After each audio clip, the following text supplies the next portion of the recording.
अस्सलाम वालेकुम, पीके पॉइंट में खुशामदीद। मैं हूँ आपका मेज़बान उस्मान इजाज़ खान।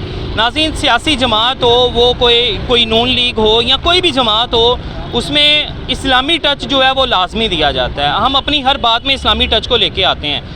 हमें खुद अलिफ बे मालूम नहीं होती, इस्लाम का अलिफ बे मालूम नहीं होता, और हम लोग इस्लाम की बातें जो है वो जमात में भी ले आते हैं, अपनी सियासी गैदरिंग में भी ले आते हैं। जहाँ 2-4 लोग बैठे हों वहाँ भी इस तरीके से इस्लामी बातें कर रहे होते हैं जिस तरह हमारे से बड़ा आलिम कोई नहीं है। क्या ये खुला तजाद नहीं है? आइए अवाम से जानते हैं। अस्सलाम वालेकुम। अस्सलाम भाई, क्या हाल है? अल्हम्दुलिल्लाह ठीक है आप? जी सर, बिल्कुल खुला तजाद है। इस्लामी टच, अगर आप इस्लाम के बारे में बात करेंगे, अगर इस्लाम के बारे में जानना है तो आप इसके बारे में कुरान मजीद की सबसे पहले हमें तलीम हासिल करनी पड़ेगी।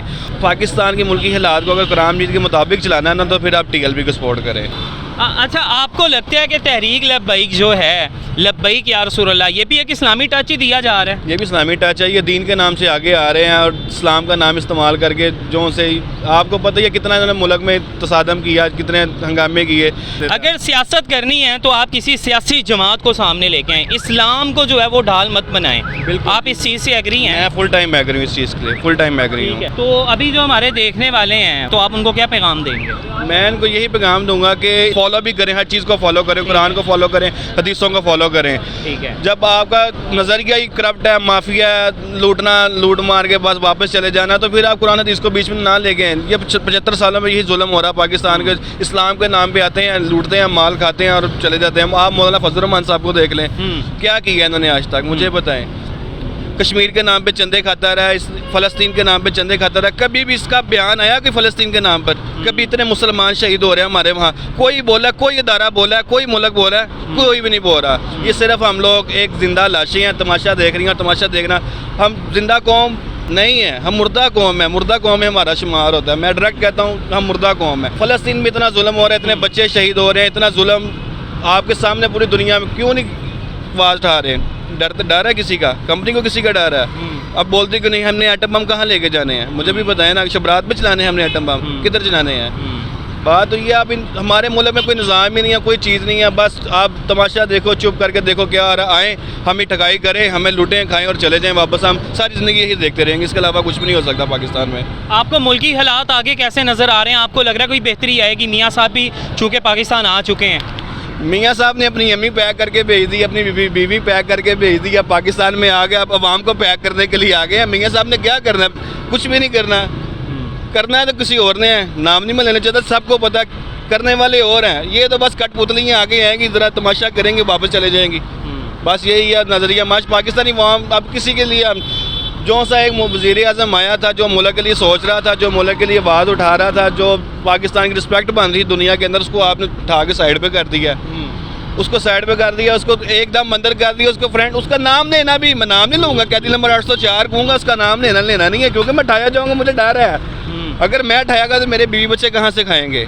कैदी नंबर 804 आया था, मुल्क के लिए कुछ कर रहा था, लेकिन करप्ट माफिया सारे निज़ाम मिलकर, इधर अदालतें भी कभी खुल नहीं हैं। रात को 12-12, 1-1, 2-2 बजे अदालतें लग गई हैं। अपना इंसाफ लेना था ना, अपना करना था, अपने आप को लाना था। रात को 2 बजे अदालतें लग गई हैं, और अब जो क्या कुछ भी नहीं कर सकते, कुछ भी नहीं। मेरे पास अल्फाज ही नहीं है। बस हम एक मुर्दा कौम है और मुर्देस्तान में रह रहे हैं, इसके अलावा कुछ भी नहीं कहें। Thank you. अस्सलाम वालेकुम। वालेकुम सलाम। बिस्मिल्लाहिर्रहमानिर्रहीम। सर, मैं समय पहले ये कहना चाहूँगा, जिन्हें इस्लाम का पता ही नहीं है, ला इलाहा इल्लल्लाह मुहम्मद रसूलुल्लाह का मतलब ही नहीं पता, सर वो क्यों इस चीज़ को बीच में लेके आते हैं? एक दफ़ा कुरान खोल के उसका तर्जुमा तो पढ़ें वो, फिर इस चीज़ को बीच में लेके आए। अगर सियासत जमात करना जानते हैं ना वो, तो मेहरबानी करके इस्लाम को बीच में ना लाया जाए। इस्लाम के नाम पे लूटा जा रहा है सारा कुछ।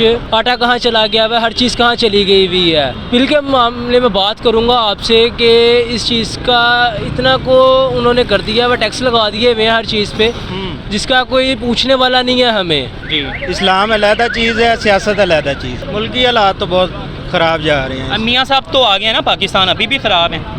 अभी भी ख़राब, मज़ीद होंगे इंशाल्लाह। नहीं, वो कहते थे ना, मियाँ जदों आएगा तो लग पता जाएगा, तो मियाँ साहब तो इंशाल्लाह बहुत जल्दी जड़ा ना पता चल जाएगा।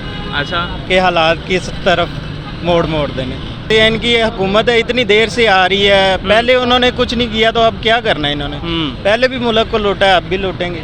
السلام علیکم. وعلیکم السلام. مجھے یہ بتائیں کہ آپ کس طرح سے دیکھتے ہیں ہم اپنی ہر گیدرنگ میں کوئی پولیٹیکل جماعت ہو یا ہمارا کوئی آپس کا معاملہ ہو, ہم اسلام کو اندر لے آتے ہیں, اسلامی ٹچ دے دیتے ہیں ہر چیز میں, یہ کیسا ہے؟ یہ بہت برا ہے. اسلامک ٹچ نہیں دینا, سیاست میں تو خاص کر اسلامک ٹچ نہیں دینا چاہیے. ٹھیک ہے. اس سے نفرتیں پیدا ہوتی ہیں, لوگوں کا آپس میں اتفاق نہیں رہتا. ٹھیک ہے. اسلام کو اسلام میں رکھنا چاہیے اور سیاست کو سیاست رکھنا چاہیے. ویسے اسلامی سیاست ہونی چاہیے, ٹھیک ہے, لیکن ہماری تو سیاست نہیں ہے نا, ہماری تو لوٹ مار ہے. اسلام کے نام پہ سیاسی جماعت کا جو بنایا جانا ہے, یہ اس کو کیسے دیکھتے ہیں؟ یہ بالکل اچھا نہیں ہے. اسلام, ہاں اگر اس کا نظریہ اسلام ہو نا پھر ٹھیک ہے. اگر اس کا نظریہ مار لوٹ ہو اور لوٹنا ہو, اور کافی ہیں ادھر وہ اور ماں ہیں جو ایسا کرتے ہیں. اب میں ان کا نام نہیں لینا چاہتا, ٹھیک ہے, ان کو پتہ تو ہے. ہم اسلام کا نام لے کر اپنے سیاسی مقاصد حاصل کرتے ہیں. بدنام انہوں نے عمران خان کو کیا ہے, وہ یہودی ہے, وہ ایسا ہے, وہ ایسا ہے. وہ ان سے تو 1000 درجہ بہتر ہے. ٹھیک ہے. وہ جو اپنی تقریر وہ ایاک نعبد و ایاک نستعین سے شروع کرتا ہے. تو باقی آپ کو نہیں لگتا یہ بھی اسلامی ٹچ ہے؟ اسلامی ٹچ تو اس کو آپ نہیں کہہ سکتے, وہ تو ایک اس کا ورد ہے. جیسے کرتے ہیں, جیسے ہم بسم اللہ پڑھتے ہیں, وہ ایاک نعبد و ایاک نستعین سے شروع کرتا ہے. ٹھیک ہے. میں اسی سے مدد مانگتا ہوں. ٹھیک ہے. ٹھیک ہے.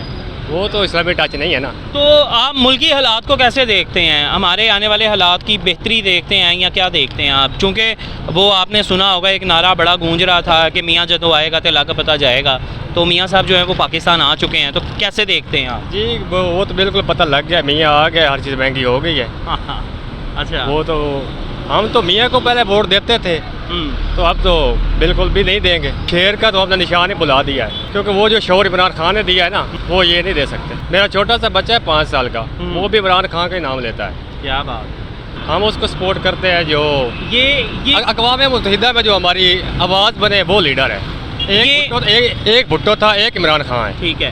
یہ کیسا شعور ہے جو ہماری نوجوان کی نسلوں کے خون تک میں چلا گیا ہے؟ آپ دیکھیں 5 سال بچے کی کیا تربیت ہوگی, ابھی 5 سال کا بچہ ہے وہ, اس کے اندر بھی خان صاحب کا نام ہے. مطلب یہ سب کیا ہو رہا ہے؟ وہ سر یہ بات نہیں ہے. چلو آپ تو ایک نوجوان ہیں, ہم تو وہ نسل ہے نا جس کو عمران خان نے پروان چڑھایا ہے. لیکن ابھی جو وہ ہماری آنے والی نسل ہے نا, اس میں بھی وہ جراثیم پیدا ہو گئے. عمران خان نے وہ کر دیے ہیں. اتنا شعور آ گیا وہ بچوں میں بھی, وہ بھی عمران خان کا ہی نام لیتے ہیں. یہ نواز شریف ہے, شہباز, میں کسی کے ذاتیات پہ نہیں جاتا. اچھے ہیں, ملک کے لیے اچھے کام کیے ہیں, لیکن جتنے اچھے کام کیے اتنے اپنے لیے بھی اچھے ہی کام کیے ہیں. سیمنٹ, سریا, بجری اپنے کمیشنوں کے لیے کام کرتے ہیں. انہیں ملک کے لیے کون سا کام کیا ہے؟ نوجوانوں کے لیے کون سا کام کیا ہے؟ کون سی یونیورسٹیز بنائی ہیں؟ باقی اللہ مالک ہے اس ملک کا. یار جو بھی حق کے لیے آواز بلند کرتا ہے اس کو پکڑ لیتے ہیں, جو بھی حق کے لیے آواز بلند کرتا ہے اس کو پکڑ لیتے ہیں. یار عمران خان کا کیا قصور ہے؟ وہ سائفر کیا ہے؟ وہ سائفر کیا ہے؟ وہ سائفر یہ ہے کہ عمران خان کی حکومت کو ختم کرو. اس نے یہی عوام کو دکھایا تھا. یار یہ امریکہ کی دھمکی آئی ہے کہ یہ عمران خان کی حکومت ختم کرو. اس میں کون سا سیکریٹ ایکٹ ہے بھائی؟ اس میں کون سے ملکی راز ہے جو اس نے بتا دیے ہیں, یا کسی ملک کو اس نے راز دے دیا ہے؟ اور جنہوں نے راز دیے ہیں ان کا یہ پتہ ہے ہماری فوج کو, جن کے تعلقات اسرائیل سے ہیں ہماری فوج کو بہتر پتہ ہے. عمران خان کی غلطی یہی ہے, اس نے اسرائیل کو تسلیم کیا نہیں تھا. کروانا چاہتے تھے لیکن کیا نہیں تھا. جی بالکل, کوئی سیاسی جماعت ہو یا ہماری کوئی آپس کی گیدرنگ ہو, اس میں اسلامی ٹچ جو ہے وہ ہر چیز میں لے آیا جاتا ہے, اور عوام سے پوچھا جاتا ہے کہ آگے پاکستان کے حالات کیسے ہیں, تو وہ بھی آپ کے سامنے کہا جا رہا ہے کہ جو حالات ہیں وہ اچھے نظر نہیں آتے. تو یہ وہ جو وقت ہے, یہ وقت آ چکا ہے ساتھیو, مجاہدو, جاگ اٹھا ہے سارا وطن. بالکل اب جو ہے وطن جاگ چکا ہے, لوگوں کے اندر شعور آ چکا ہے, اور لوگ جو ہیں اس شعور کو آگے لے کے چل رہے ہیں, اور اس شعور کی بدولت جو ہے وہ کہہ رہے ہیں کہ وہ اپنا ووٹ کس کو کاسٹ کریں گے اور وہ اپنا لیڈر کس کو مانتے ہیں. اس کے ساتھ ہی اپنے میزبان کو اجازت دیجیے. اللہ نے کے بعد.